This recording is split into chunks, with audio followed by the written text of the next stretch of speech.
여기 주시는 하나님 말씀 사도행전 7장 54절부터 60절까지입니다.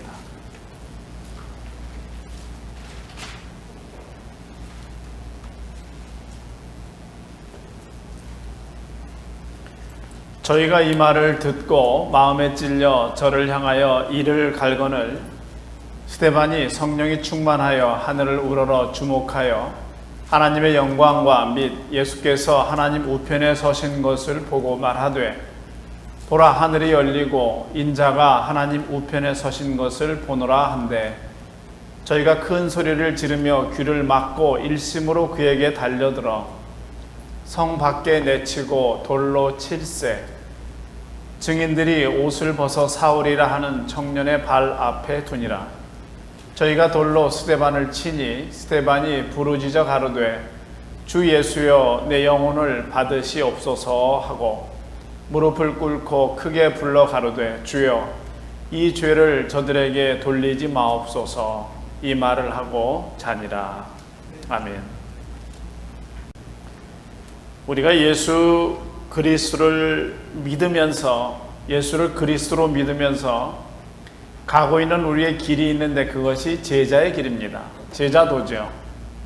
우리가 가고 있는 길을 제자도라고도 말하고 또 길도자이지만은 우리가 행하는 그 방법, 모습 그것을 또 제자도라고도 그렇게 말합니다.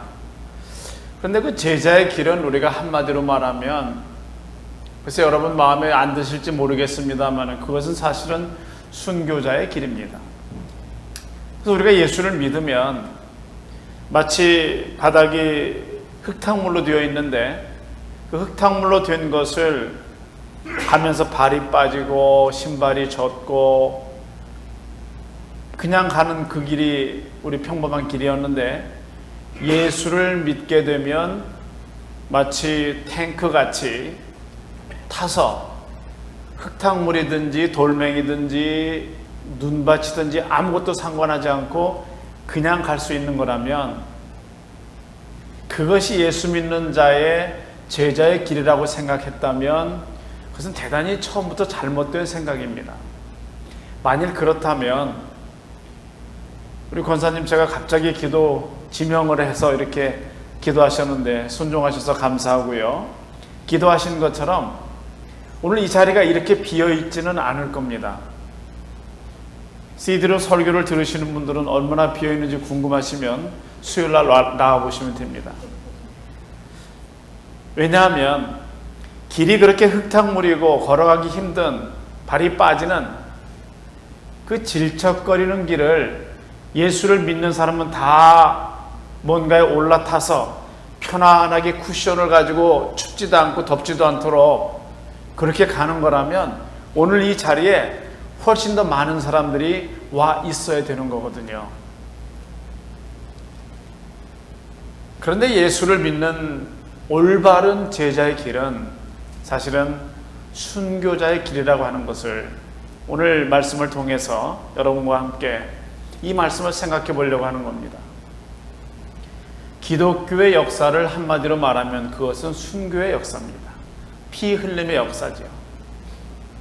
주일날 장로님들이 기도하시는데 대표 기도하실 때 그런 기도들 종종 듣습니다. 우리 주님께서 피값으로 세우신 우리 교회 뭐 비슷한 그런 표현들을 하시죠. 그게 무슨 뜻입니까? 예수께서 무슨 피값을 주시고 사셨는가 하면 그것은 그렇게 평탄한 길이 아니었다고 하는 그런 의미죠. 그리고 오늘 우리가 걷고 있는 이 신앙의 길, 제자의 길, 이 우리가 걷고 있는 제자의 길 역시 순탄한 길은 아니라고 하는 겁니다. 여러분들 지금 여기 오시면서 집을 나와서부터 교회에 도착하실 때까지 비포장으로 돌멩이를 물을 건너서 오신 분 한 분도 안 계시네요. 제가 여러분들의 집들을 아는데 우리 그렇게 평탄하게 차를 타고 왔거든요. 그런데 실제로 우리가 예수를 믿는 이 길은 전혀 평탄하지 않은 그런 길이어야 함을 말씀하고 있는 거죠. 그래서 기독교의 역사는 주님의 제자들이 세워온 역사입니다. 그 말에는 어느 누구도 아마 이 의의를 제기할 사람이 없을 겁니다. 그 말은 그들이 기독교인으로서 주님의 제자들의 증언의 역사라고 했는데 그 증언은 말로 하는 증언이 아니었습니다. 그 증언은 주님의 제자들이 보여준 증언은 삶으로 하는 증언이었습니다.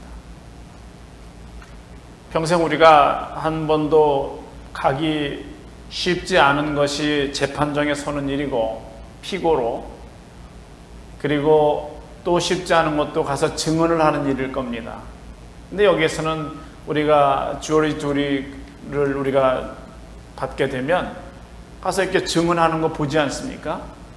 그 증언은 이 사람과 나와의 관계성이 매끄럽지 않고 이 이후로는 좀 뭔가 얽힐 것 같음에도 불구하고 정의라고 하는 이름 하나 때문에 내가 본 대로 들은 대로 말하는 것이 증언이지요. 느낌은 포함되지 않습니다. 제가 그 자리에 있으면서 많은 사람들이 곧 죽을 것 같다는 느낌을 가졌습니다. 이건 증언에 해당되지 않거든요. 예수 그리스도의 제자들이 했던 증언은 그것은 말로 하는 증언도 아니었다고 하는 거죠. 사실 재판정에서는 말로 하는 증언이 거의 다 해당됩니다. 제가 봤습니다. 제가 거기 갔었습니다. 근데 거기 아무도 없었습니다. 이 말로 하면 그것이 다 채택이 되는 겁니다만은, 그러나 실제 제자들이 보여준 증언은 삶으로 보여주는 증언이었습니다. 말 한마디도 필요치 않고 그저 몸으로 보여주는 그런 증언들, 그 증언들이 이어져 내려오면서 2000년의 세월을 지나면서 오늘 우리에게 기독교 신앙이 전달되고 있는 거죠. 지금도 이 기독교 신앙은 계속 우리를 통해서 우리의 자녀들에게 또 그 후손들에게 계속 전달될 겁니다. 가장 중요한 매체는 우리의 삶이죠.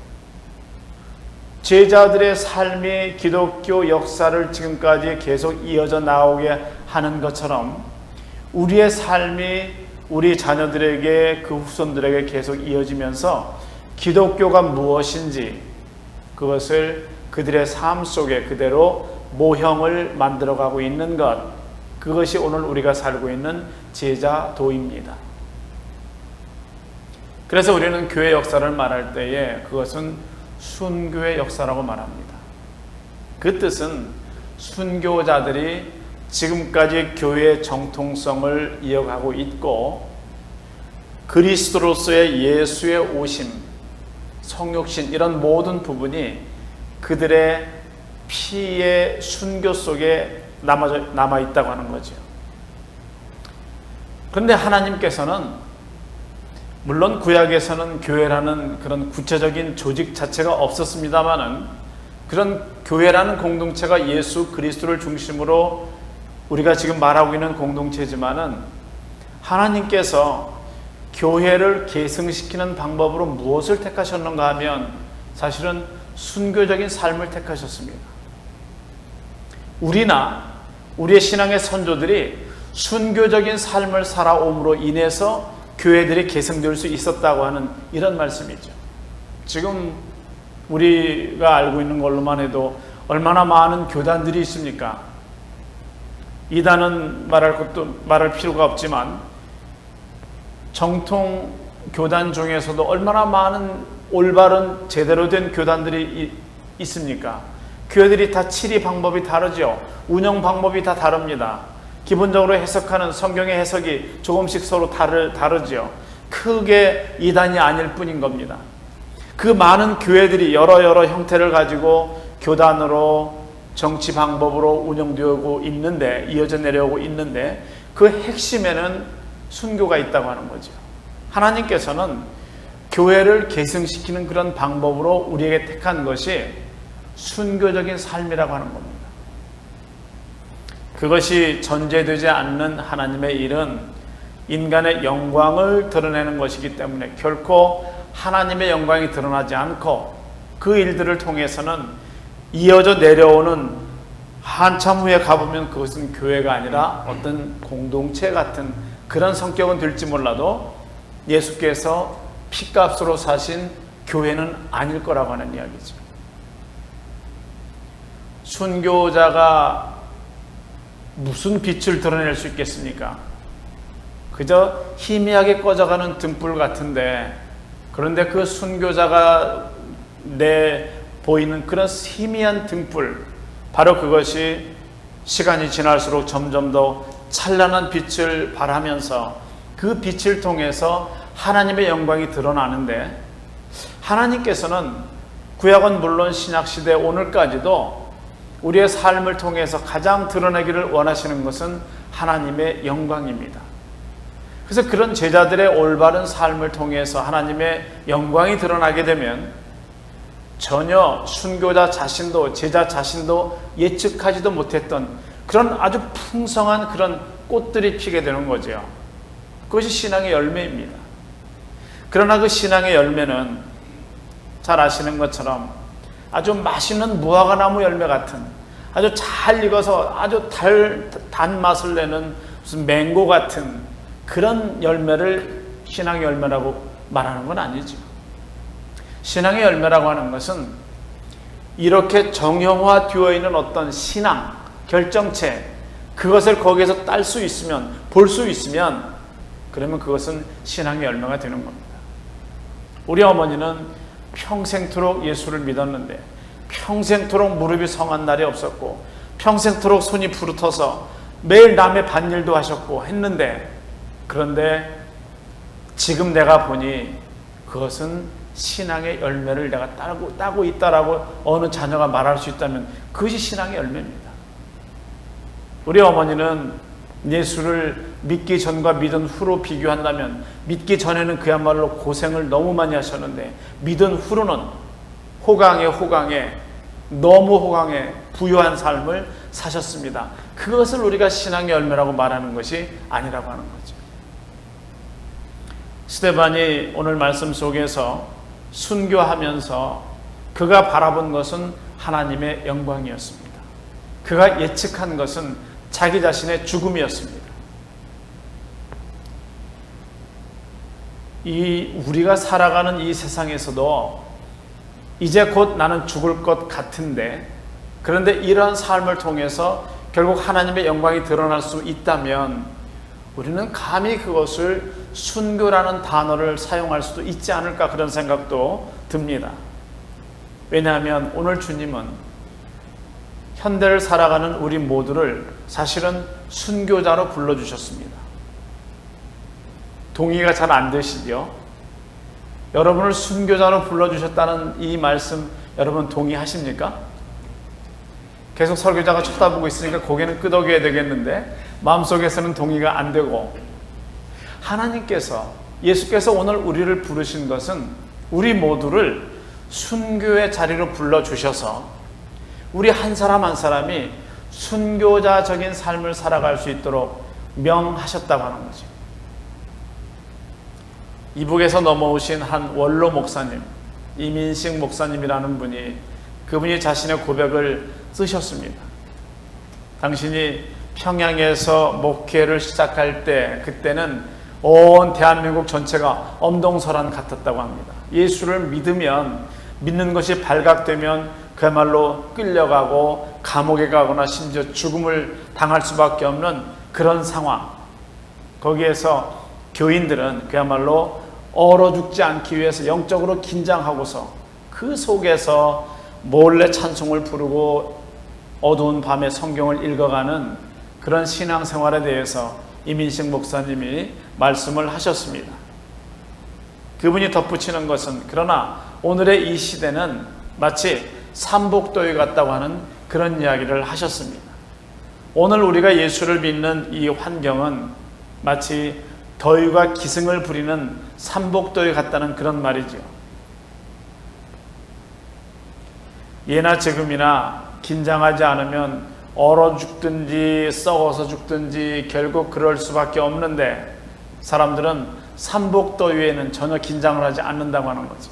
엄동설에는 긴장을 바짝 하고 어떻게 하면 우리가 살 수 있는가 하는데, 너무 평범한, 너무 편안한 그런 삶을 살다 보니 현대인들은 전혀 신앙에 긴장을 하지 않는다는 이민식 목사님의 글을 읽으면서 저는 참 마음으로 동의했었습니다. 오늘 우리 교회와 우리 자신들, 우리 가정들, 우리가 속해 있는 신앙의 공동체들, 풍요로움이라고 하는, 물질 만능주의라고 하는 이런 풍요 속에 깊이 빠져가면서 사실은 썩어가는 줄도 모르고 우리는 혹시 썩고 있는 것은 아닌가라고 하는 생각을 오늘 말씀을 본문으로 하면서 생각해 볼 수 있습니다. 앞에서 잠깐 설명한 것처럼 주님의 부름을 받으신 무리인 우리 교회들, 에클레시아라고 하는 에클레시아, 세상으로부터 불러서 택해서 모인 자들의 모임, 그것이 교회거든요. 에클레시아죠. 교회나 개인 모두가 우리가 부름을 받은 가장 중요한 이유는 순교적인 삶의 계승입니다. 우리 힘들겠지만 한번 따라하겠습니다. 순교적 삶의 계승. 별로 그렇게 마음에 들지 않는 표현입니다. 풍성한 삶의 결실, 아니면 탄탄대로의 개방, 이러면 좋겠는데, 수요일날 교회 안 나오셔도 어디 표시가 납니까? 근데 여러분들 말씀 들으러 예배 드리기 위해서 나오셨는데, 제가 겨우 여러분들께 드릴 수 있는 우리 같이 합시다라고 하는 말씀은 순교적 삶의 계승이거든요. 나는 좀 더 편안한 것에 대한 그런 어떤 개런티를 받고 싶은데, 설교자가 말하는 것은 내가 원하는 것이 아닌데 그럴 거라고 저는 생각을 합니다. 우리가 미래에 대해서 때로 두려워하기도 합니다만은, 사실 여러분의 삶을 백지를 펴놓고 지금까지 살아오신 생각나는 때부터 지금까지 쭉 열거를 해보시면 그 과정 속에 몇 살에 내가 학교를 졸업을 했고 한국을 떠났고 결혼을 했고 아이가 어떻게 됐고 지금 현재까지 있을 겁니다. 그 많은 과정을 통해서 지금 현재 내가 불안해하는가 아니면 편안해하는가. 불안해하는 이유는 대개 우리가 나름대로 세우는 계획이 있는데 그 계획이 이루어지지 않을까 봐 우리는 불안해합니다. 그 목표가 달성되지 못할 것을 염려하면서 우리는 심히 불안해합니다. 이루어지지 않으면 어떡하는가. 그런데 세상을 어떤 환경에서든지 기뻐할 수 있는 한 가지 방법이 있습니다. 그게 뭐냐면 바로 여러분이 같이 한 목소리로 말씀하신 순교적 삶이라고 하는 거예요. 순교적 삶, 그야말로 내가 죽으면 죽으리라, 하나님 안에서 하나님의 영광을 위해서 그렇게만 생각하면 어떤 환경에서도 우리는 찬송할 수 있습니다. 그리고 죽어가는 환경에서도 스데반처럼 편안한 얼굴로 오히려 박해하는 그들을 위해서 기도할 수 있다고 하는 거죠. 왜냐하면 그의 모든 포커스는, 모든 목적은, 삶의 목표는 하나님의 영광이었기 때문에 그런 겁니다.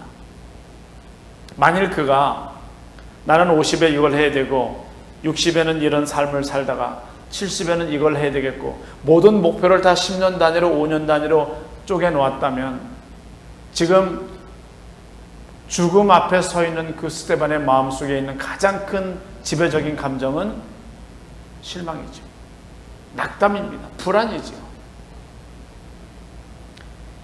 하나님께서 우리를 순교자적인 삶으로 부르셨다고 하는 많은 증거들은 성경에 나타나 있습니다. 왜냐하면 우리가 사는 것 자체가 그분의 영광을 위해서, 영광 안에서 사는 거라고 우리가 신앙 고백하지 않습니까?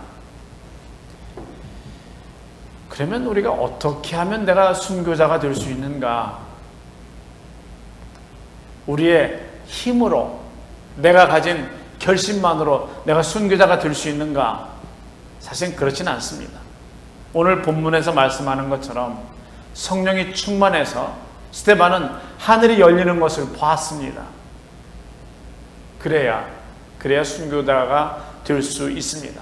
왜냐하면 하늘문이 열리는 것을 보는 것은 그것은 영광이었거든요. 하나님의 영광이었거든요. 그 최선을 보고 나니까 그 차차선 이것은 다 그야말로 초계와 같이 버릴 수 있었다고 하는 그런 결론에 이르게 되는 겁니다. 만일 오늘 여러분의 삶에 하나님의 영광이 최우선으로 설정되어 있다면 여러분이 어떤 환경에서 살든지 무슨 일을 당하든지 그것은 크게 여러분을 동요하게 만드는 요건이 되지 못한다고 하는 사실이죠. 매우 피상적으로 들릴 수 있는 설교자의 이 말이 여러분 속에서 성령의 도우심으로 깨달아질 수 있기를 바랍니다. 쉬운 일 아니지요. 우리가 주님의 부름을 받은 사람이라면 우리는 충분히 복음을 위해서 살아야 되는 사람들입니다. 그리고 복음이 더 전파되는 일이라면 우리는 발벗고 나설 수 있는 사람들이 돼야 하는 거죠. 그 과정 속에서 우리가 해야만 하는 희생들, 우리가 버려야만 되는 어떤 나의 욕심들, 나의 눈에 보이는 물건들, 이것들조차도 최선인 하나님의 영광을 위해서라면 그건 차선이기 때문에 이걸 버릴 수 있다는 그런 자세가 순교자적인 삶이죠. 그래서 오늘 우리가 살아가는 우리 삶의 방향을 수정해야 될 필요가 있는 것은 이것은 하나님의 영광을 위한 삶을 살고 있는가라고 하는 그 물음에 대한 답이 오늘 여러분들의 삶 속에 결심으로 이어지기를 바랍니다. 그래서 순교자적인 삶을 살아간다면 내가 하고 있는 직업 자체가 이 하나님께 영광을 돌리는 어떤 방편이 되는 겁니다. 이 일을 통해서 지난달에는 100을 벌었으니까 이달에는 120을 벌고 다음 달에는 150을 벌고 이런 목표가 있을 겁니다만은 궁극적인 목표는 돈을 버는 것이 아니라 그 직업을 통해서 하나님께 영광을 돌리는 것이기 때문에 어떤 직업을 가지고 있든지 감사가 넘칠 수 있다고 하는 그런 뜻이 되는 겁니다. 모든 일이 교회 안에서 일하면서 뿐 아니라 여러분이 이제 흩어져서 여러분의 가정일을, 여러분의 직장일을 다 경험해 나가시면서 기본적인 세팅은 하나님의 영광이라고 하는 거죠. 그래서 스데반이 오늘 기도하기를 저들은 누구냐면 지금 나에게 돌을 던져서 나를 죽이려고 하는 그 사람들입니다. 저들의 죄를 그들에게 돌리지 마옵소서. 참 저 스데반의 기도 앞에서는 우리는 정말 한없이 나약해지는 우리의 모습을 발견하지 않을 수가 없습니다. 순교자적인 삶을 살아간 사람들 중에 이현필이라는 분이 있습니다. 그분이 지리산에서 밤새워 하나님 앞에 기도 드릴 때에 얼마나 엎드려서 열심히 기도를 했든지 새벽이 되니까 등에 이렇게 이슬이 내려 있는데 서리가 얼어 있는데 까마귀가 죽은 시체인 줄 알고 쪼았다는 얘기가 있죠. 우리 신앙의 선배들이 그런 길들을 걸었습니다. 그리고 오늘 우리가 여기 있는 거죠. 평범한 우리 신앙생활에서도 순교자적인 이런 부분이 어디에 적용될 수 있는가 하면 우선 내 삶과 예배를 생각해 본다면 예배는 일이 우선으로 되어 있는 한 예배를 참석하는 건 쉽지 않습니다. 그러면 은퇴하거나 실직을 한 뒤에는 예배를 다 참석할 수 있느냐라면 그것도 아니지요. 일과 예배 중에서 예배가 우선시 되어 있으면 그러면 예배 참석하기가 쉬운 거지요. 마찬가지로 내 가족과 예배를 비교한다면 비교 자체가 그렇게 좋은 두 개념들은 아니지만은 우리는 실제로 가족 안에 살고 있기 때문에 내 가족사와 예배와의 관계 속에서 예배가 역시 우선이 되어 있지 않는 한 내 가족에서 무슨 일이 생기면 우리는 예배 참석할 수가 없습니다. 그래서 지난 주일 제가 주일 설교에 설교한 것처럼 예배, 힘든 예배보다는 그저 편안히 앉아서 TV 보듯이 컴퓨터로 보는 그런 예배들, 또 말씀을 들을 때에 앉아서 저는 서 있고 여러분 앉아 계시는데 등받이 아무리 하고 계시지만은 한 20분쯤 지나면 설교가 언제 끝나나 그런 생각 하시지 않습니까? 그렇죠? 한 25분 지나면 그러시나요? 지금 20분이 넘어갔는데 곧 끝내긴 하겠습니다만은 설교 듣는 것보다는, 이런 자세에서 듣는 것보다는 집에서 아니면 차에서 무슨 그 밖에 야외 극장 있는 것처럼 그렇게 편안한 자세에서 말씀 듣는 것, 그러다가 이제 말씀보다는 가벼운 세미나를 듣는 것, 우스갯소리가 섞여 있는 개그 비슷한 신앙의 어떤 이야기를 듣는 것, 그쪽이 더 편한 거죠. 마지막 하나를 더 비교한다면 세상적인 기준과 예배가 있을 때에 우리 예배에 어떤 상황이 영향을 미치면 그 예배에 지장이 있는 겁니다. 그래서 사실은 상황이 예배에 영향을 미쳐서는 되는 것이 아니고, 예배가 우리가 하나님께 열심히 드린, 진정으로 드린, 신령과 진정으로 드린 이 예배가 여러분이 처해 있는 상황에 영향을 미칠 수 있는 그런 삶이 제자도입니다. 바로 그 길이 제자가 가는 그런 길입니다. 오늘 스데반이 순교한 이유는 54절에 나오는데, 저희가 이 말을 듣고 마음에 찔려 저를 향하여 이를 갈거늘, 유대인들이 극심한 분노를 표할 때 머리에 재를 뿌리고 옷을 찢고 큰 소리를 내고, 그리고 이 말씀처럼 이를 갈고, 이런 표현들이 아주 유대인들의 전형적인 그런 분노의 표현들입니다. 왜 그런가 하면 오늘 54절부터 읽었습니다만 그 앞절에서, 앞에 부분에서 스데반이 그들을 칭찬하지 않았기 때문에 그런 거예요. 그랬더니 스데반이 55절에서 스데반이 성령이 충만하여 하늘을 우러러 주목하여 하나님의 영광과 및 예수께서 하나님 우편에 서신 것을 보고, 예수님이 하나님 우편에 앉아 계시는데 여기는 왜 서 계실까? 이 부분에 신학자들이 이런저런 얘기들을 합니다. 스데반의 케이스는 매우 특이한 케이스이기 때문에 예수께서 일어서셨다, 이렇게 해석하는 신학자도 있어요. 아니면 사실은 처음부터 예수님께서 죄인들을 위해서 서서 계셨다, 이러는 신학자도 있는데 그렇게 중요한 부분은 아닙니다.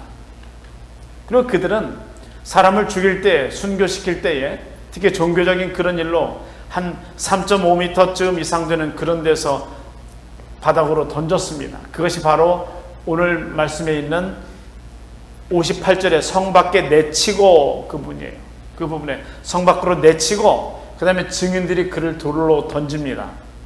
죽었나 안 죽었나 확인해서 죽지 않았으면 크고 무거운 돌을 던져서 결국 그가 죽을 때까지 돌로 내치는 겁니다.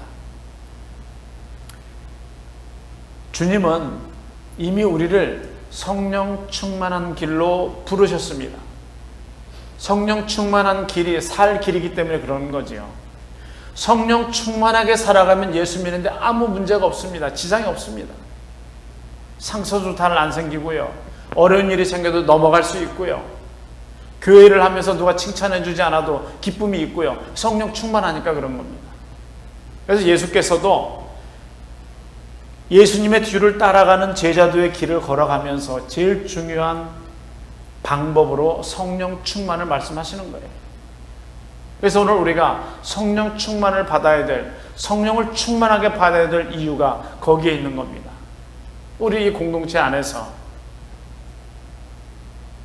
후레순호 한인 장로교회라고 하는 이 신앙의 공동체 안에서 서로가 서로에게 힘을 주고 신앙으로 하나가 돼서, 그래서 성령이 충만한 우리 공동체 속에 함께 앞으로 나아가는 것이 우리의 신앙생활입니다.